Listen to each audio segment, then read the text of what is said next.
Well, welcome aboard to lesson number 2 in our series on contextual behavioral psychology. I'm Dr. Richard Nongard, the Executive Director of Peachtree Professional Education. And of course, you can access all course materials for this at www.contextualpsychologycertification.com. In lesson number 2 today, I'm going to focus on something called relational frame theory. When I was telling another colleague about this course, they imagined that this would be the last thing I would address because it's a little on the sort of obscure side. But I think relational frame theory is our starting point for this course for understanding the methods of contextual behavioral therapy. And the reason why is real simple, no matter what approach you use. The relational frames that your clients create are really the heart of our focus in change work. Relational frames are the reason in couples counseling two marriage partners have entirely different interpretations of the exact same experience. Relational frames produce the automatic behavior that we see in our clients related to unhealthy coping. This ranges from drinking to cutting and self-mutilation to isolation from others and really just about every other automatic, unhealthy, self-defeating behavior. Relational frames are the cognitive evolutionary trait that puts mankind at the top of the food chain. They are what really separates us from all of the other mammals and all of the other species on the planet Earth. Well, that and of course dogs don't have thumbs. Then it might be a challenge. But this is a unique trait, the ability to create relational frames that others in the animal kingdom don't have. And this is what puts us at the top of the food chain. Relational frames, at the same time, are perhaps our greatest cognitive behavioral deficit. These are the things that keep people from reaching their greatest level of potential. It is the relational frames that our clients create that bring them to our office as psychotherapists. So that, of course, brings up a really important question. What are relational frames? Relational frames are the mental and often subconscious and unconscious constructs that support an idea, a belief, an experience, an interpretation, or an action. When you think of a tent, you probably think of the canvas. You're sort of picturing it in your mind, looking at the canvas of a tent. Maybe that's orange canvas, or maybe it's green canvas, or some other color of canvas tent. And that is a tent. But it's actually the aluminum tubes that are the frame supporting it, holding it up, and making it the experience of a tent. Without that frame, without those aluminum tubes supporting that canvas that we think of when we think of a tent, it's really just a pile of canvas. Without mental constructs, frames, ideas are just ideas, experiences are just what is, and feelings are just feelings. Have you ever thought about it? What makes anger angry? It's really a great question. It is the frame that we've created for understanding anger that makes anger angry. Anger means different things to different people, and I'm sure you have a lot of angry clients on your caseload or have over the years. And the reason why anger means different things to different people is because of the various relational frames that they've put that anger on. Anger means I'm sad for some clients. Anger means I'm hurt for others. Maybe anger means I must cut on myself. Anger means I must yell. Anger means I'm bad. Anger means I'm worthless. Anger means I am right. Have you ever bought one of those watches with the different colored interchangeable bezels or the different bands? I have a 6-year-old at home, and I bought her an interchangeable watch band bezel set. Very colorful, and she has enjoyed playing with that. It's the same watch, though, no matter what band or what bezel is on it. But when the frame changes, it changes the watch. This is really an analogy or a simile that can help us to understand relational frames. And relational frames can be kind of tough to get our heads around because relational frames are often subconscious, arbitrary, and something that we've learned. And when we talk about learning, we're talking about something that we've learned really on a lifelong basis. In fact, in many cases, as a family therapist, I can speak to my clients learning these relational frames on an intergenerational basis.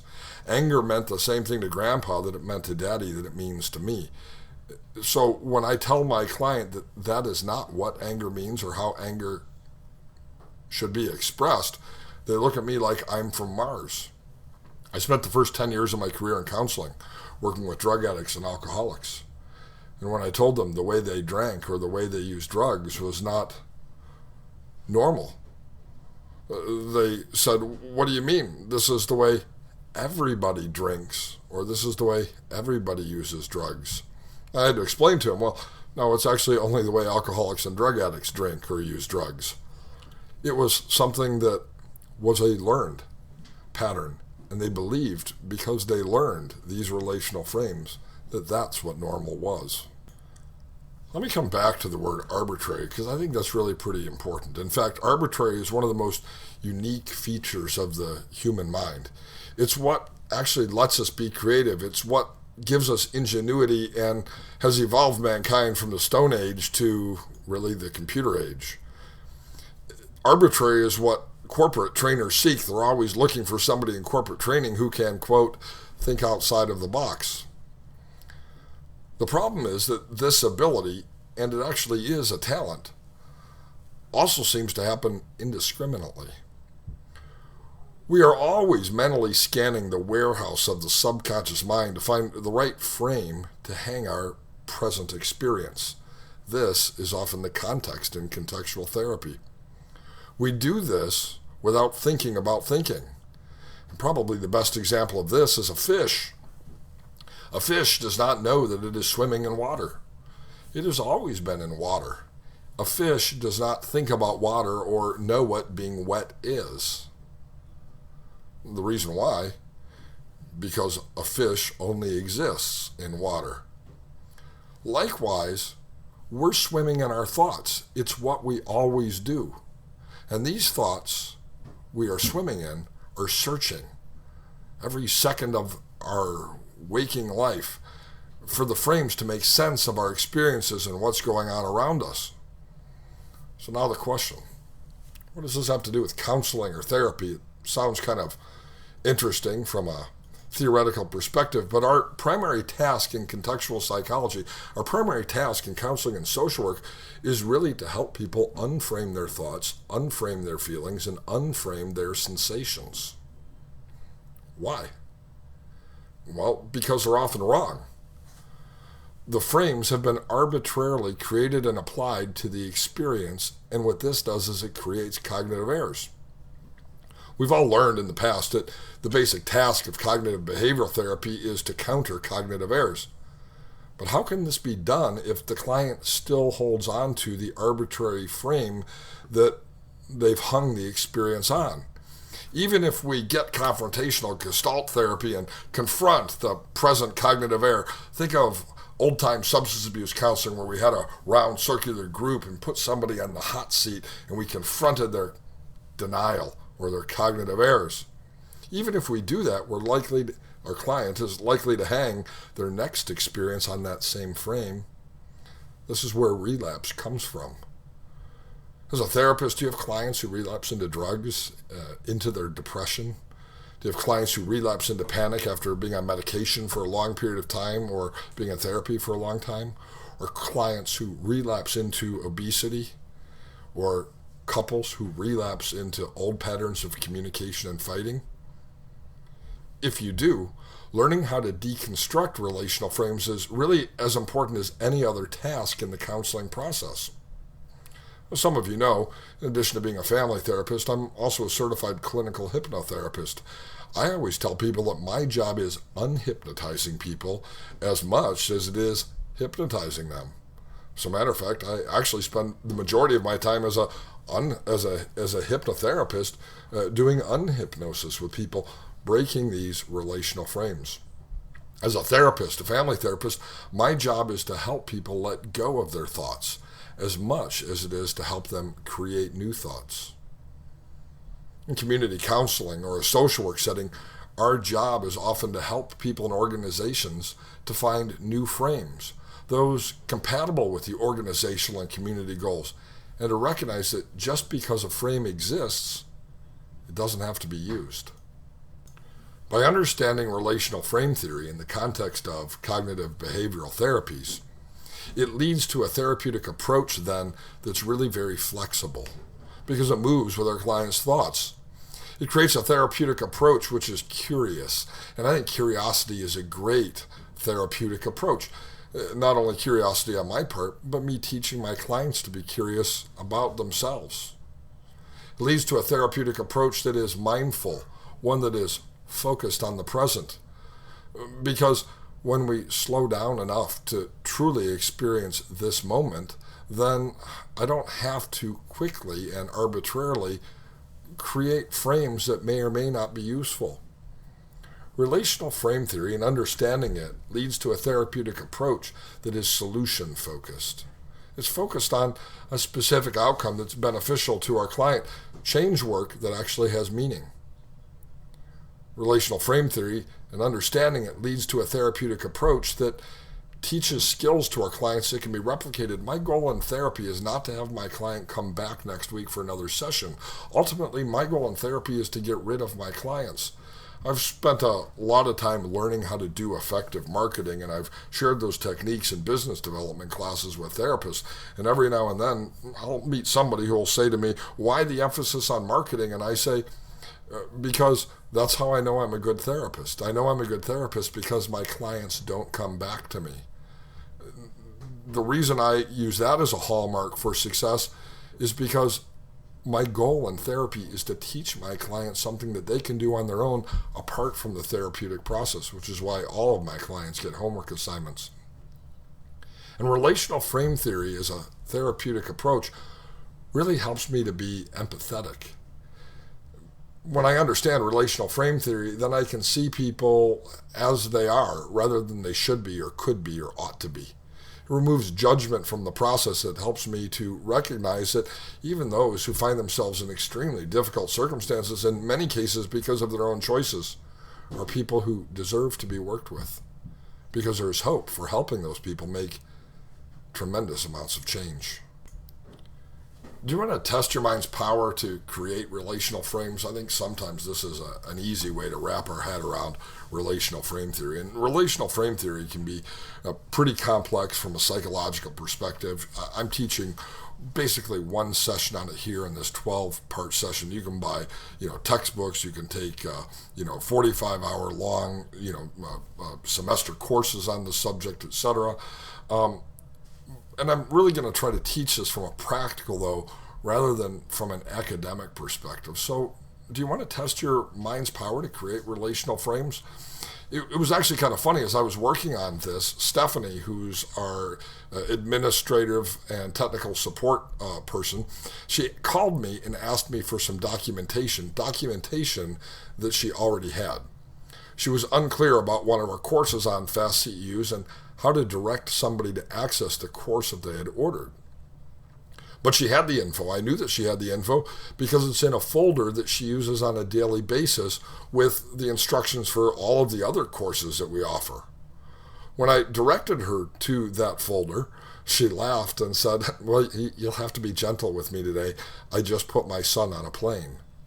Her son is spending the next 6 months overseas in a training program for a missionary group called Youth with a Mission, which is exciting, but as any parent knows, sending their 19-year-old off overseas for 6 months to study, well, that can be pretty difficult. But the relational frame that she created, Stephanie, was completely arbitrary, and she did it quickly. Some of you will recognize blame shifting as an important subject to address in family or couples counseling, and individual therapy and substance abuse counseling as well. She came to the conclusion rather rapidly and quickly in her own mind that the reason she was the absent-minded professor today is because she was dealing with emotions related to, I suppose, the empty nest syndrome in some way. But here's the exercise that you can do that will show your own ability to create these arbitrary relational frames.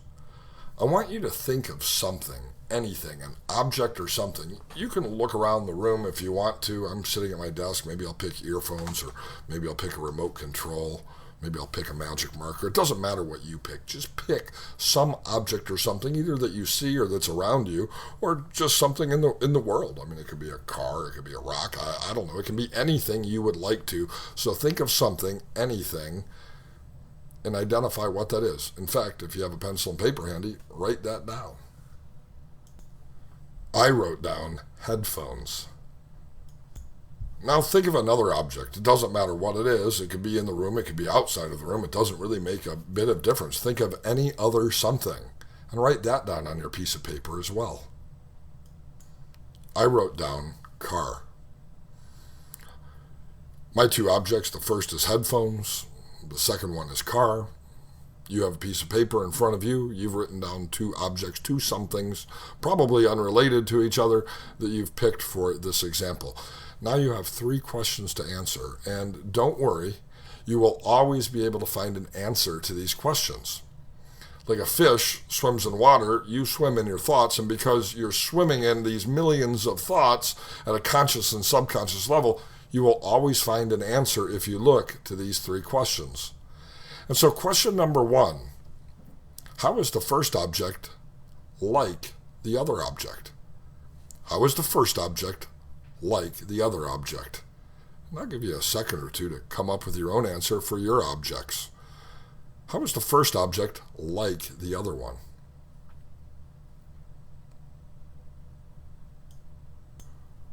For me, I thought about it for a moment, and I realized that you can listen to music with both of them. This is an example of our mind's ability to really come up with an answer for almost any question. How is the first object like the other? You come up with your own answer for your objects. Now, question number 2.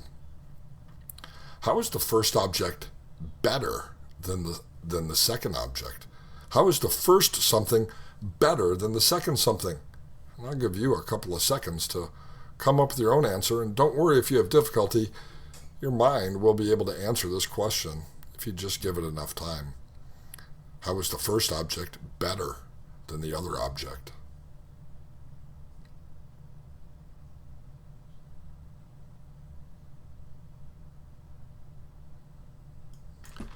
I came up with the answer: you don't have to buy gas for headphones. It's not expensive. Again, it's completely arbitrary. I actually picked these objects at random, just like you picked these objects as random, as I'm going through the same example. I've never used these before and come up with these thoughts before, and yet my mind, just like your mind, was able to come up with an answer to question number 2. Now question number 3, I might give you a little bit longer to answer this, but you can always come up with an answer if you think about it. How is the first object the parent of the second object? How is the first object that you selected the parent of the second object? I'll give you some time to think about this one.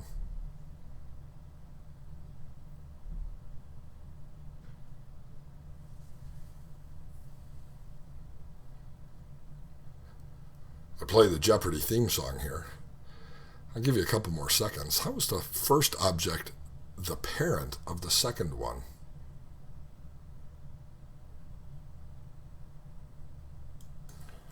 The answer I came up with might be bizarre, but the answer I came up with is, well, you listen to headphones sitting in the chair that father sat in on the TV show Leave It to Beaver.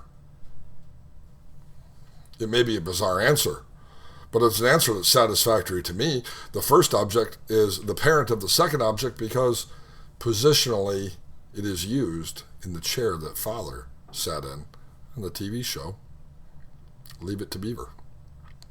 No matter how bizarre your answer is, you can always come up with an answer. It's amazing. But you were able to come up with an answer. Your abstract thinking skills actually created an answer that at least at some level fit within your mind. But wait, let's apply some logic to this. Can everything be the parent of everything else? Can everything be the parent to everything else? It can't be. It's not possible. And yet, in our own mind, we have the ability to create these relationships even when they aren't logical, even when they don't make any sense. And this is what happens in the therapy room. This is where cognitive errors come from. This is the heart of problem solving in many approaches to contextual therapy. It may be an awesome ability to create these relational frames, but it can also be a huge liability for the clients on our caseload. Let me at this point turn this into rocket science and explain relational frame theory a little bit further. The main proponent of relational frame theory is Stephen Hayes, and he's the architect of ACT therapy, acceptance and commitment therapy. I'm going to spend a whole unit focused and talking about acceptance and commitment therapy. In fact, I actually might spend 2 units focusing on it because I think it's so important. And RFT is one of those theories which Stephen Hayes, a psychologist from the University of Nevada who's published an incredible amount of peer-reviewed literature on the efficacy of ACT therapy, has used as a foundation for understanding how to do contextual psychology. His purpose in exploring relational frames was to go beyond the work of B.F. Skinner, who never could really explain how language fit into the equation.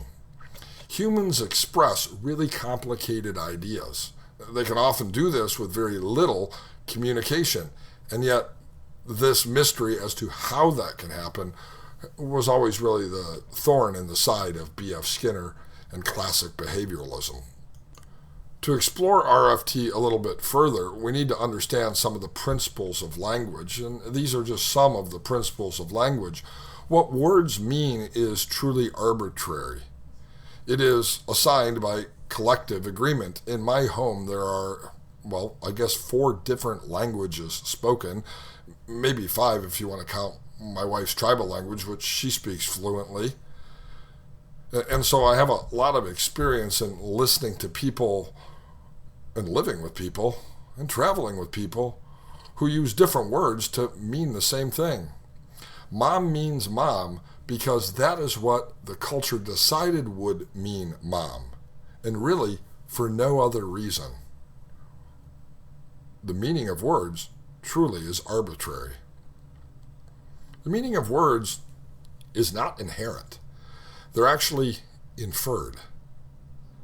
And because of relational frames, we can identify relationships between words and meaning. So anger means something or depression means something through inference. These relationships are inferred, just like the answer to those 3 questions, through imagination.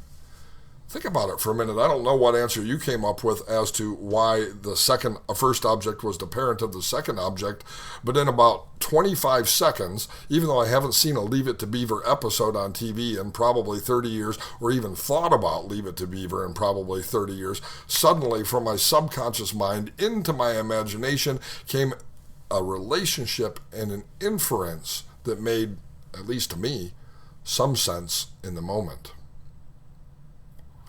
What this tells us is that we learn not just from experience, from repetition. That was, B.F. Skinner, operant conditioning, but we also learn from the creative nature of the subconscious mind. For those of you who've been doing cognitive behavioral therapy, this is actually the foundation of self-talk. Maybe the easiest way to explain relational frame therapy is to explain it using the illustration of a child and a dog and what the difference is in language and ideas and abstract abilities. If you give a dog a biscuit and you say biscuit when he's munching on it, the dog now associates the sound biscuit with the treat. All you have to do now is say biscuit and the dog will come running, even from the other room. Now, you and I know that a biscuit is also a treat. The reason we know this is because we're human and we use language.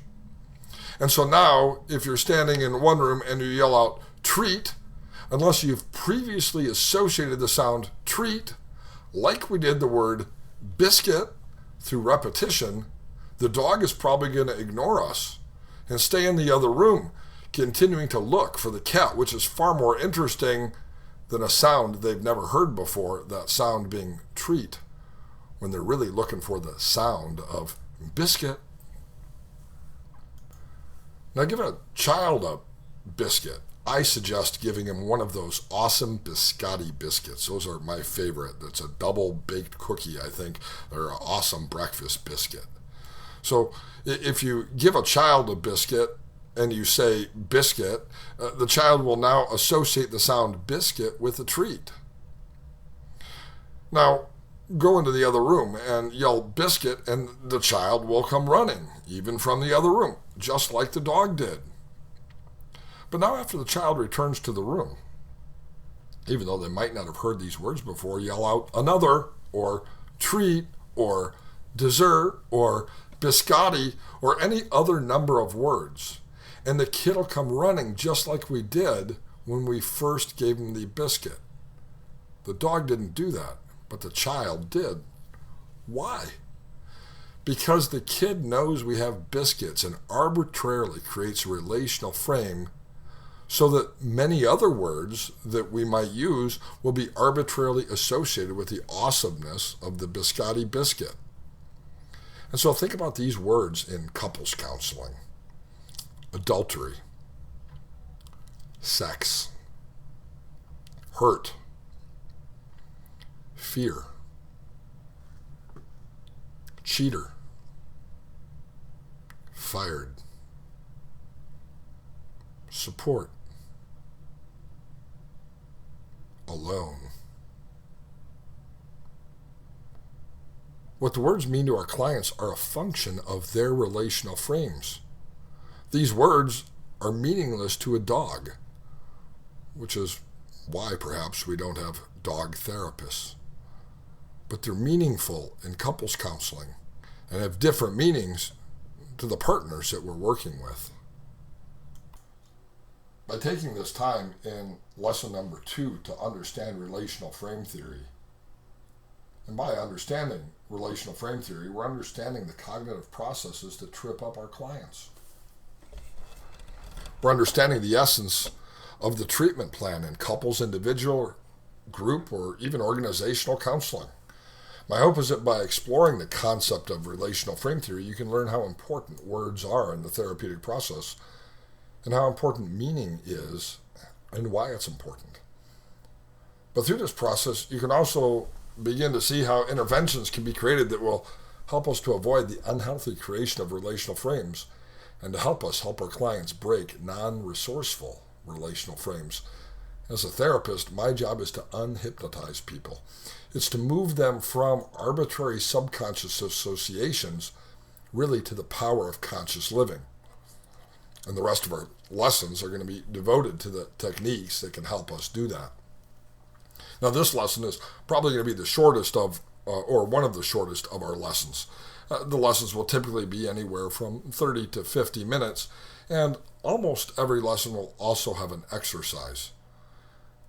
In this lesson's exercise, I'm going to have you simply reflect for a few moments on really the idea of relational frames in the present context, in the present sense. Mindfulness is a concept that we're going to explore actually in detail in the next few sessions. If you're familiar with mindfulness, you're already familiar with this exercise. Mindfulness is one of many ways to break relational frames. The reason it works is that in this moment, there is no requirement to make sense out of anything. Have you ever told a client, just wait before taking action? What you were really doing is instructing them to take a mental pause. And if your clients took a mental pause, then they know that that was actually highly effective. And so today's exercise is really pretty simple. Take a moment here and now. As you sit in the chair, as you listen to this MP3, whether at your computer or whether it's on the phone. And to just let the learning that you've learned today be something you consider, rather than something you demand of yourself.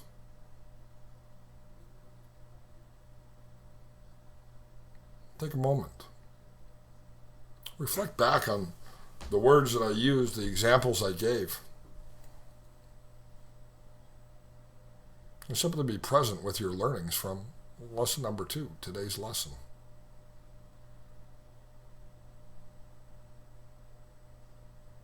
by taking a few minutes to do that.